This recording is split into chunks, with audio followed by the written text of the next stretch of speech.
super excited. Today is February 16th. I just put my taps in my maple trees, so I'm super pumped. So I want to show you what that looks like. 1 second. So we had just tapped this tree maybe 5 minutes prior, and you can see there's a little bit of liquid in there already. This particular tree has 3 taps in it, and then we have another tree that just has 1. We only have 4 taps set up this year. Anyway, so this is the first time we've done this, our first year doing maple sap.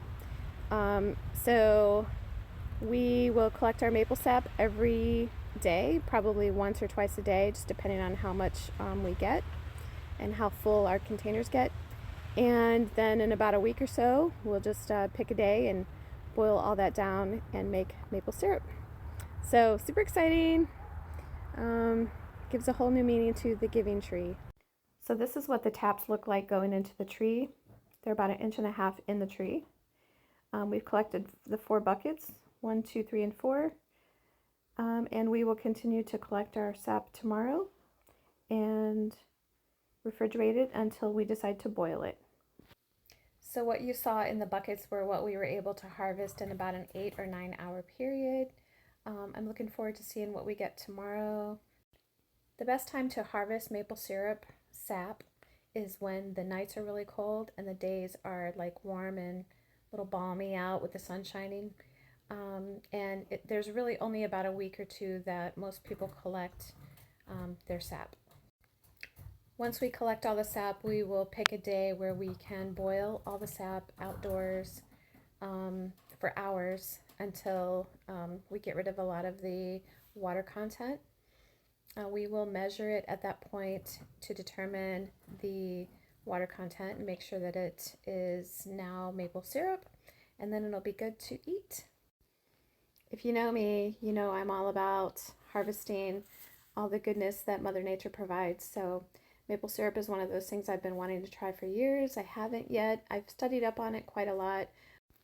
If you're interested in learning more about making maple syrup from the sap of maple trees and possibly other trees, you can pick up a book. I belong to many Facebook groups about maple syrup making. I also have several books on it.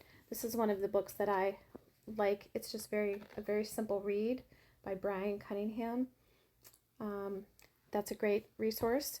Also, I just wanted to talk a little bit about the benefits of maple syrup. Maple syrup is a great thing to learn to make because it contains a lot of trace minerals and vitamins that our body needs.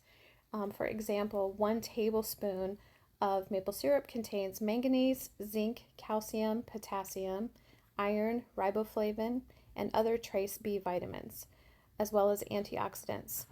There's only about 13 to 14 carbs per tablespoon, which I know to some people that's a lot, and there's also about 50 to 52 calories per tablespoon.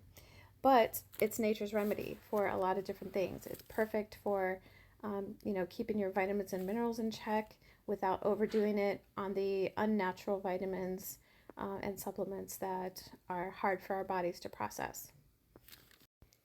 So anyway, I just wanted to share our journey of maple syrup making. So you will see me in the coming days just posting an update regarding our harvest, as well as hopefully the day that we're able to boil all of that down and actually get our maple syrup. I will try to keep everybody posted on that.